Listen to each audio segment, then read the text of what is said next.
கழுகு. கழுகு, ஈகிள்.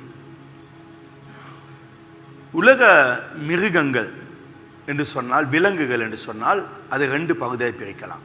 ஒன்று மிருகங்கள், 2வது பறவை இனங்கள். இந்த பறவை இனங்களுக்கு ராஜா அல்லது ஒரு லீடர் என்று சொன்னால் அது கழுகுதான். கழுகுதான் ஒரு தலைவன். அந்த கழுகுதான் எல்லா பறவை இனத்தை ஆட்சி செய்து. மிருக இனத்தை ஆட்சி செய்வது சிங்கம். அதுதான் லீடர். அப்ப யாராவது ஒருவர் தலைவனாக, லீடராக, சக்சஸ்ஃபுல் மனிதனாக இருக்க வேண்டும் என்றால் இந்த பூமியில வாழ்கிறனா தானே? அப்ப இந்த 2ஐயும் குறித்து தெளிவாய் அறிந்திருக்க வேண்டும். அப்படி அறிந்திருந்தால் நம் வாழ்க்கையில் ஒரு பெரிய வெற்றி வாழ்க்கை வாழலாம். ஆக இந்த 2ஐ குறித்து நான் பேசுவதும் இல்லை. ஒன்றை குறித்து பேசினா அது கொஞ்சம் தான் பேசுவேன். ஆனால் 2ஐ குறித்து நான் நிறைய அதிகம் கற்றிருக்கேன். ஆனால் இன்று உங்களுக்கு சொல்றது பெரிய ஒரு ஆசுதமாக்கும். ஏசாயா 40ஆம் அதிகாரம் 28 31 வரை. பூமியின் கடையாந்திரங்களை சிருஷ்டித்த கர்த்தராகிய அநாதி தேவன். பாங்க, பூமியின் கடையாந்திரங்களை சிருஷ்டித்த சிருஷ்டி கர்த்தர் அநாதி தேவன். அப்ப இந்த 28ஆம் வசனம் கடவுளை பற்றி சொல்லுது. யாரை பற்றி? கடவுளை பற்றி.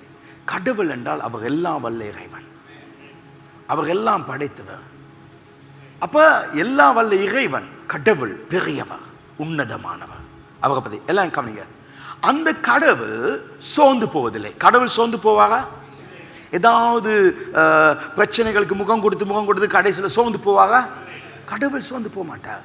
2வது சோர்ந்து போவதில்லை, இலைப்படுவதில்லை. கடவுள் இலைப்படைவாரா? இல்லை. கடவுளுக்கு டயர்ட் ஆகாது, கடவுளுக்கு நோய் வராது. கடவுள் சோர்ந்து போக மாட்டார், இலைப்படைய மாட்டார். ஏன்னா அவர் கடவுள். ஆனா மனிதர்கள் சோர்ந்து போவாங்க, மனிதங்க இலைப்படைவாங்க. ஆனா இங்க ரொம்ப அருமையான வசனம் இருப்பாங்க. இதை நீ அறியாயோ, இதை நீ கேட்டதில்லையோ, அவருடைய புத்தி ஆராய்ந்து முடியாது. ஆனா அடுத்த வசனம் சொல்றது இருப்பாங்க, சோர்ந்து போவனுக்கு அவர் பலன் கொடுத்து. அப்பனா சோர்ந்து போகவனுக்கு பலத்தை கொடுப்பவர் அவர். சத்துவம் இல்லாதவங்க சத்துவத்தை பெருக பண்ணுவார். எனக்கு இதை செய்ய முடியாதே என்று சோர்ந்து இருந்தா அதை செய்யறதுக்கு அவர் பலத்தை தருவார். ஒன்றுல இருந்து வெளிவர முடியாத சூழ்நிலை இருந்தா அதுல வெளிவர உங்களுக்கு உதவி செய்வார். அப்ப இந்த உதவியை பத்தி 2வது பார்க்கும். 1வது கடவுள், 2வது கடவுள் உதவி. 3வது பாங்க, இளைஞர்கள் இடைப்படைந்து சோர்ந்து போவாங்க. இளைஞர்னா டீனேஜ் ஆக்கள். டீனேஜ் ஆக்கள் சோர்ந்து போவான். டீனேஜ் எப்பவுமே சுறுசுறுப்பா இருப்பாங்க, ஆனா அவன் கூட சோர்ந்து போவான். வாலிபகம் இடறி விழுவாங்க. அப்ப கடவுள் எவ்வளவு வல்லமுள்ளவர், கடவுள் மனிதனுக்கு உதவி செய்வார். ஆனா மனிதர்கள் என்றால் விழுவாங்க, அவங்க சோர்ந்து போவாங்க. ஆனா அடுத்த வசனம் வித்தியாசமா பேசுது. கர்த்தருக்கு காத்திருக்கிறவர்களோ புது பலன் அடைந்து கழுகுகளை போல செட்டைகளை அடித்து அவங்க எழும்புவாங்க. ஆமென். இப்ப கவனிங்க, அவர்கள் எவர்கள்? கழுகை போல கர்த்தருக்கு காத்திருக்கவங்க. அவர்கள் ஓடினாலும் இலைப்படையாக, நடந்தாலும் சோர்ந்து. அப்ப யாரு? கடவுள் இலைப்படைவாரா? கடவுள் சோர்ந்து போவாரா? இல்ல. இந்த இடத்துல பார்க்கும், கடவுளுக்கு காத்திருக்கவன் சோர்ந்து போவானா? கடவுளுக்கு காத்திருக்கவன் இலைப்படைவானா? இல்ல. அப்படின்னா கடவுளுடைய வல்லமையும் கர்த்தருக்கு காத்துடைய வல்லமையும் 2 சேமமாகுது. அப்ப நீங்க கடவுளை மாதிரி மாறுவீங்க.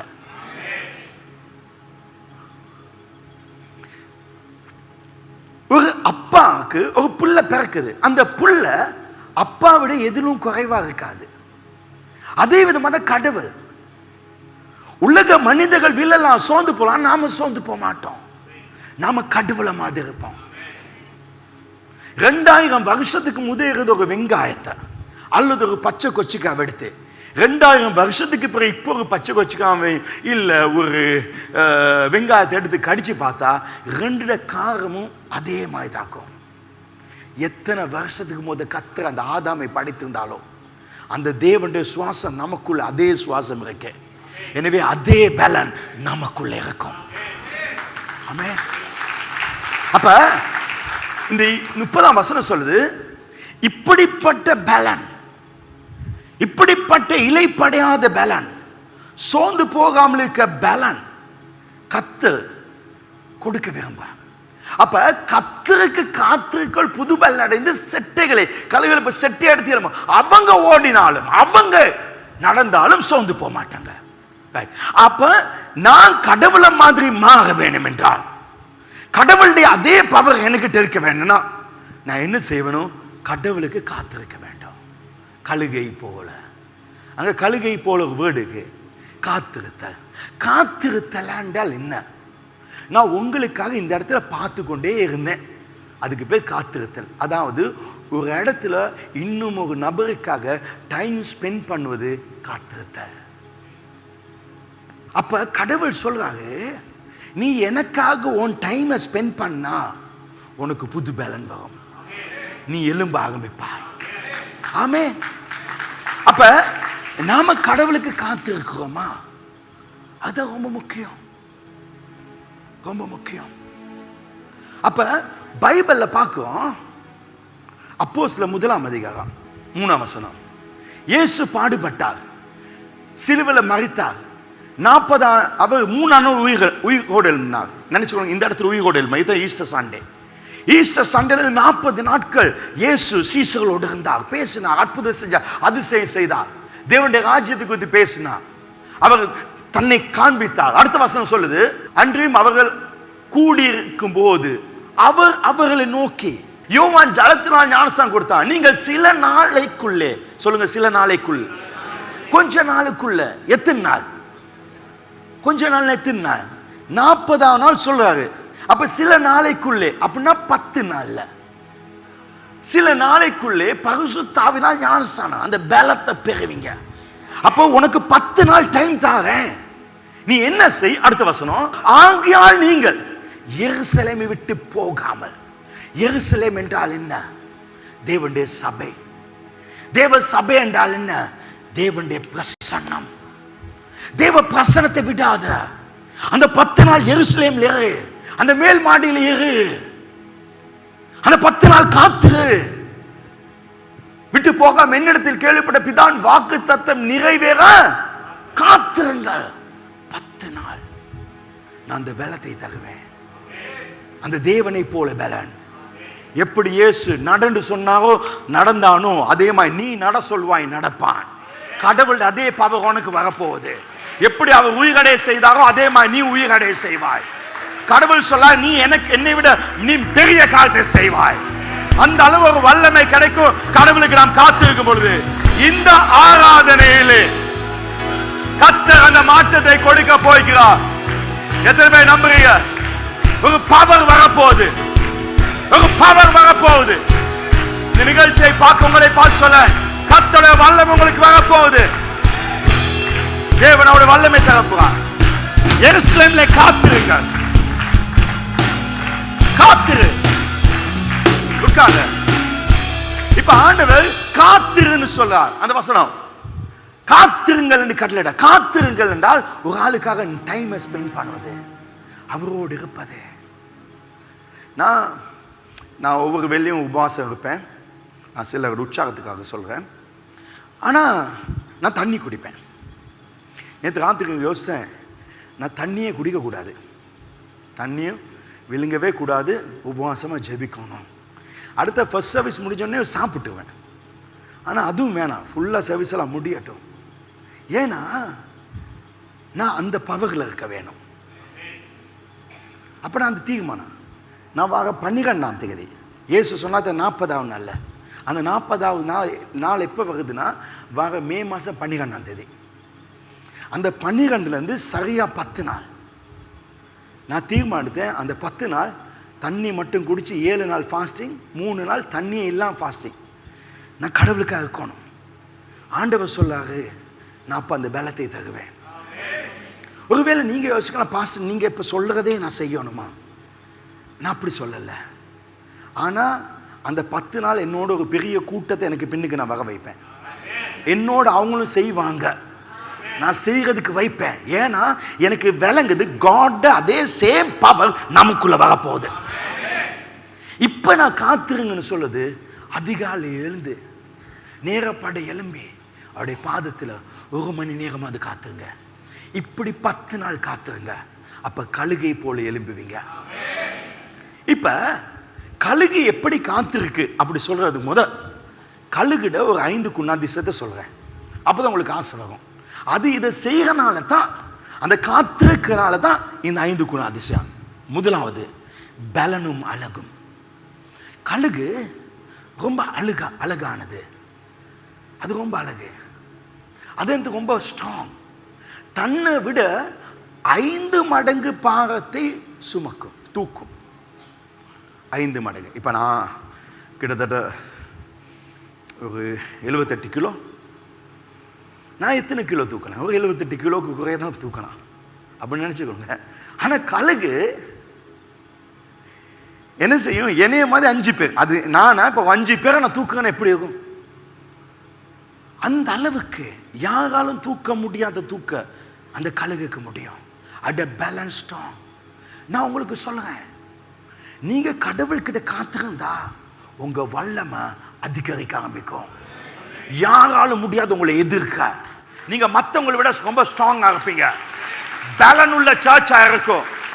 உங்க பொருளாதார பலத்தோடு இருக்கும். உங்க உடல் நலம் பலத்தோடு இருக்கும். உங்க வாழ்க்கை பலத்தோடு இருக்கும். அதிகமா தேவனுடைய பாதத்தில் காத்திருக்கும் பொழுது அந்த அழகு உண்டாகும்.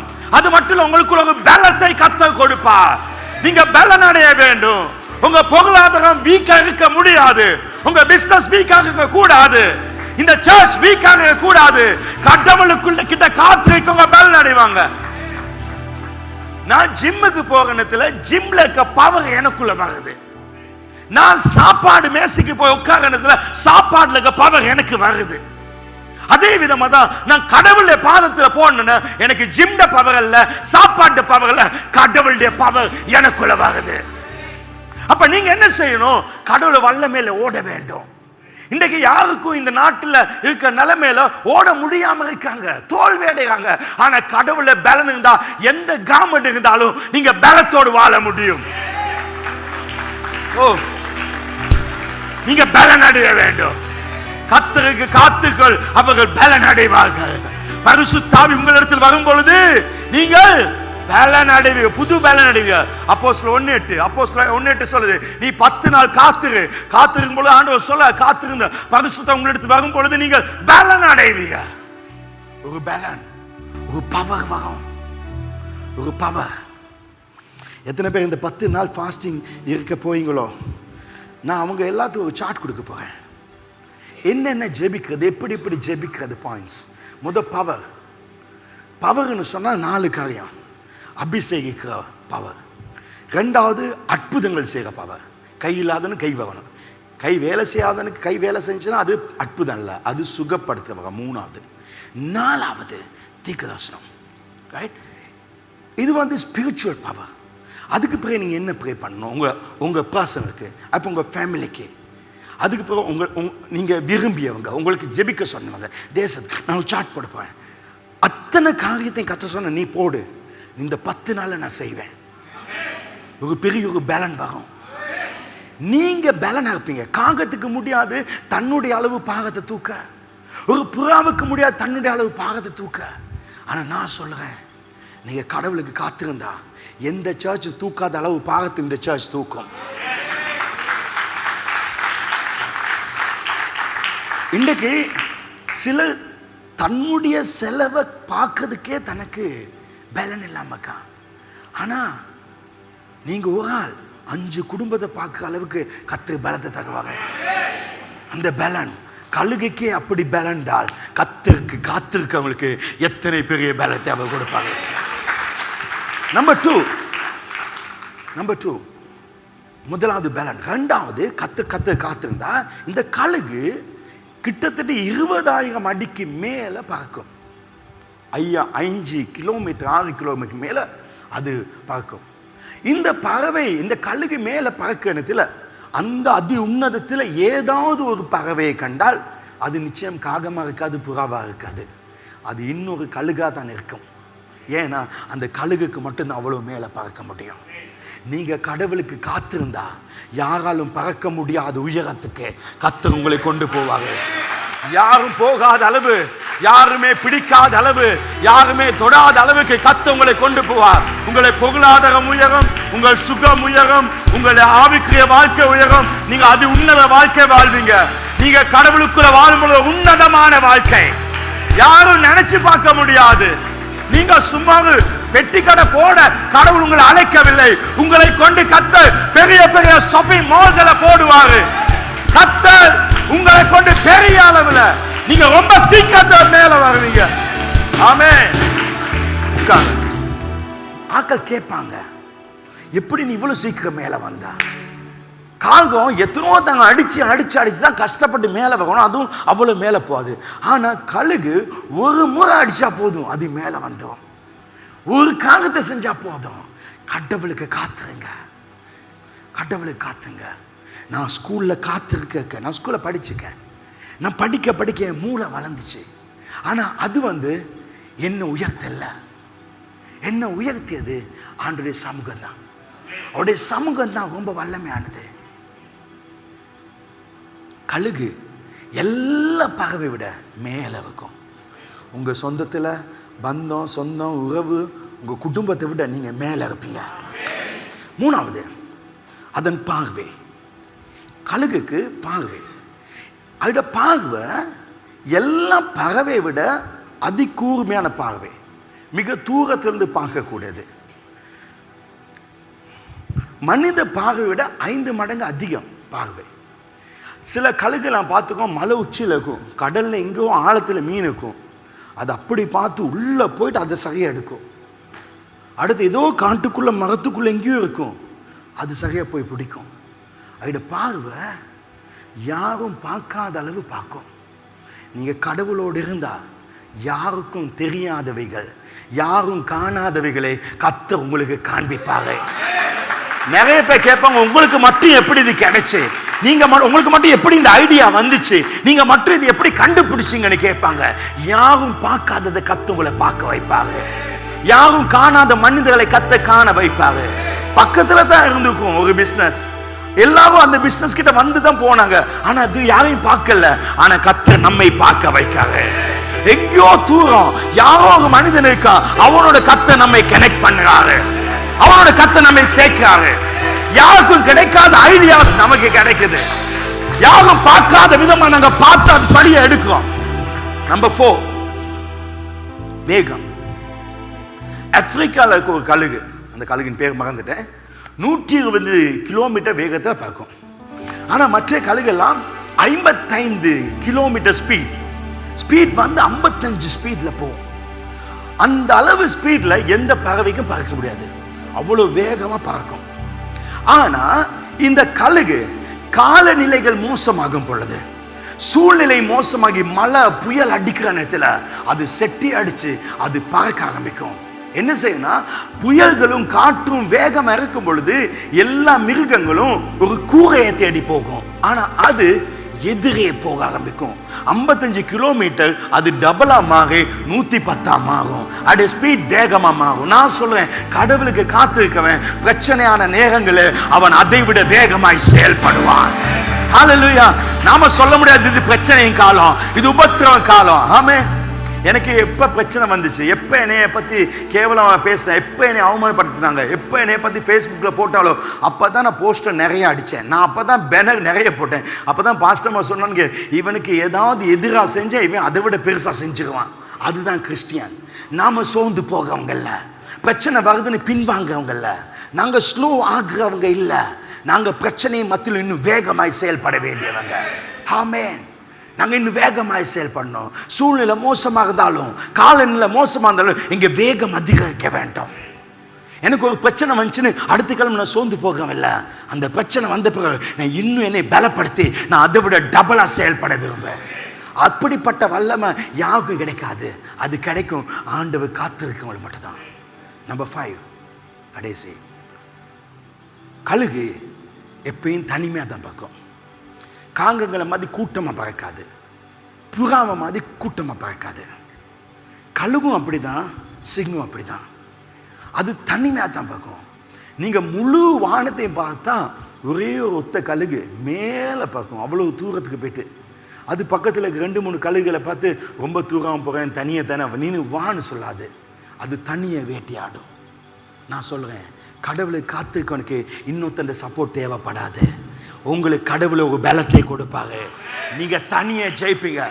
ஒருவேளை எனக்கு இந்த பேங்க் சப்போர்ட் இருந்தால் தான் இது நடக்கும் நீங்கள் நினைக்கிறீங்களா? இல்லை, நீங்கள் கடவுளுக்கு காத்திருந்தா அந்த கழுகை போல யாரோட உதவியும் இல்லாம நீங்க மேல வருவீங்க. நல்லா தெரிஞ்சு பாருங்க, உண்மையில இந்த நிலைமைக்கு இந்த பேங்க்ல சப்போர்ட் தேவை, இந்த மனுஷன் சப்போர்ட் தேவை, அது உண்மைதான். ஆனா கடவுளுக்கு காத்திருந்தா தலைவிதியே மாறும், எல்லாம் மாறும். நீங்க தனியா செய்வீங்க. நான் இந்த சர்ச்சை தனியா ஸ்டார்ட் பண்ணேன். நான் நிறைய காத்த தனியா செய்யறேன். எனக்கு தனியா செய்ய முடியும், ஏன்னா அவர் என்னோட இயேசு ஒரு வசனம் அருமையா சொன்னாரு, நான் தனித்து இருந்தாலும் என் பிதா என்னோடு இருக்கிறார். நான் தனித்திருந்தாலும் என் பிதா என்னோடு இருக்கார், அவர் கூட இருக்கிறாரே. நான் உன்னோடு இருக்கேன், நீ பயப்படாத, நான் உனக்கு துணை செய்வேன் என்று சொல்லாரு. ஹல்லேலூயா. இந்த 5 நான் நிறைய இருக்கு, இந்த 5 நான் சொல்லுவேன். இப்ப இந்த 5 காரியம், இந்த கழுகு இவ்வளவு பவர், இதான் ரொம்ப பவர். நாங்க அந்த அளவு இருக்கோம்.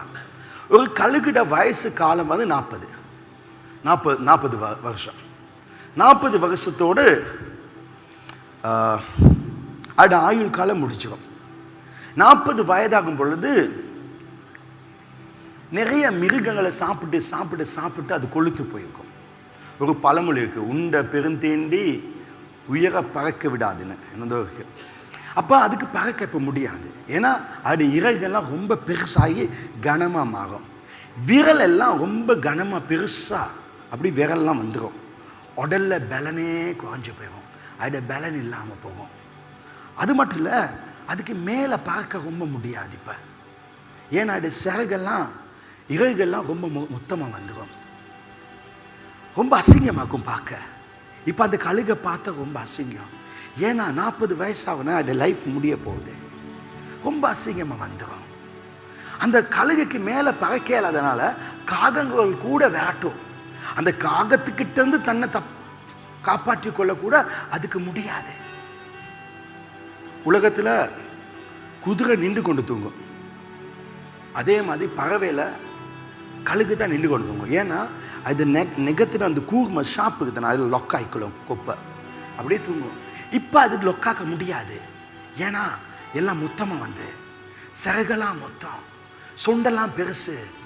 ஒரு மிருகத்தை அப்படியே அள்ளி கிள்ளி எடுக்க முடியாது, ஏன்னா அதெல்லாம் மொத்தமாக வந்திருக்கும். அந்த கழுகு இப்போ 40 வயசில் சாக போகுது.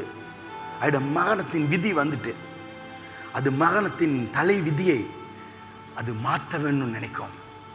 அப்படின்னா கழுகு ஒரு மிகப்பெரிய ஒரு சவாலுக்குள்ள, மிகப்பெரிய ஒரு வேதனையை சந்திக்க வேண்டும். நோ பெயின் நோ கெயின் சொல்லுவாங்க. ஒரு வருத்தத்துக்குள்ள போகணும் கழுகு. அந்த கழுகு என்ன செய்யும்? அந்த கழுகை போல காத்துருங்கன்னு பைபிள் சொல்லுது. அந்த கழுகு மலை உச்சிக்கு போகும். அந்த மலை உச்சியில் போயிட்டு ஒரு உச்சிக்கே போகும், அதுக்கு பறக்க முடியாது.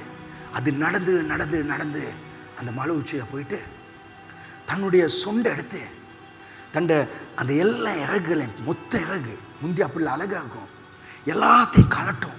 சாப்பிட்டு சாப்பிட்டு உடம்பு ரொம்ப கொழுத்து, எல்லாத்தையும் கலட்டி தன் நெகத்தை காலை நிலத்தில் அடிச்சு அடிச்சு நெகத்தை உடைச்சி அந்த சொண்டாலும் விற்கும். மிகப்பெரிய வேதனை. அந்த நெகத்தை கழட்டுற நெகம் எப்படி வேதனை நினைச்சுப்பாங்க. எல்லாம் புடுங்கி எடுக்கும். தன்னை ஒரு வேதனைக்குள்ளே கொண்டு போகுது, தன்னை ஒரு பாடுகளுக்குள்ளே கொண்டு போகுது. என் இயேசு அதை செஞ்சார். வேர்வை, ரத்தம் வேர்வையா வந்துச்சு, தன்னை ஒரு பாடுக்குள்ளே கொண்டு போனா.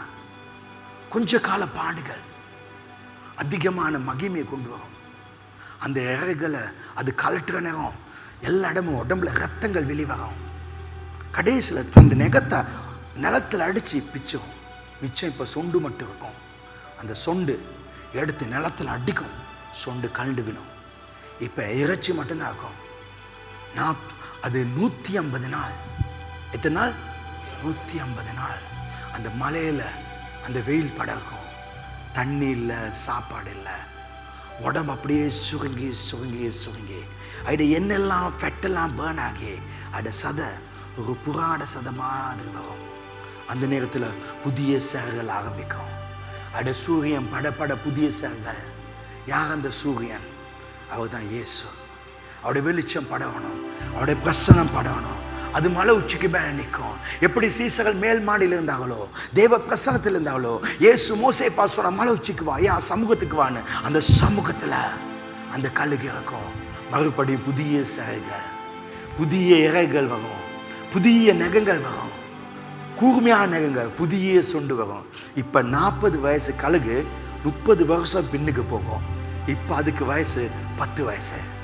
அதுதான் பைபிள் சொல்லுது, கழுகை போல உன் வயதை நான் வாழ வயதாய் மாற்றுவேன். கழுகை போல் உன் வயதை நான் வாழ வயது. இப்ப நீங்க யங்காக இருப்பீங்க. என்னத்தான் இப்ப இந்த கழுகு மறுபடியும் செட்டுகள் எடுத்து அது அருமையாக, அது அழகாக பறக்க ஆரம்பிக்கும். யாராலும் தொட முடியாத அது தொட ஆரம்பிக்கும். யாராலும் பிடிக்க முடியாத பிடிக்க ஆரம்பிக்கும். அது தனிமையாக செய்து முடிக்கும். மிக அழகுள்ளதாய் அது மாறும். அதோட வயசு இனி அது இன்னொரு 30 வருஷம் வாழ்ந்து அது 70 வருஷம் வாழும். அதுக்கு ஒரு பாக்கியம் கிடைக்கும். அதோட வயசை அது கூட்டிக்கொள்ளும். நான் இந்த ராத்திரி நேரத்தில் நான் ஜெபிக்க போய்க்கிறேன். எத்தனை பேர் ஒரு தீர்மானத்தை எடுக்க போறீங்க? நானும் கழுகை போல. இது ஒரு பெயின் தான். சாப்பிடாம தண்ணி குடிக்காம இருக்கிறது ஒரு பெயின் தான். நிறைய பேரோட பேசாம ஒரு இடத்துல உட்கார்ந்து இருக்கிறது பெயின் தான். ஆனா ஒரு பெயின் வர வேணும். ஒருவேளை என்னோட 10 நாள் நீங்க என்னோட அந்த பயணத்துக்கு வரலாம். அப்படி இல்லை, நீங்க ஒவ்வொரு நாளும் காலையில் எழும்புங்க. இன்னைக்கு நிறைய கிறிஸ்டியன்ஸ் காலையில் எழும்புறது இப்போ குறைவு. வேதத்தை வாசிக்கிறது குறைவு. தேவ சமூகத்தில் முந்தி மாதிரி ஜெபிக்கிறது குறைவு. உங்களுக்கு தெரியுமா, நாங்கள் இதுவரை வாழ்ந்து கொண்டிருக்கிறதே அவர்னால தான். அவர் நம்ம வாழ வச்சு கொண்டிருக்காரு.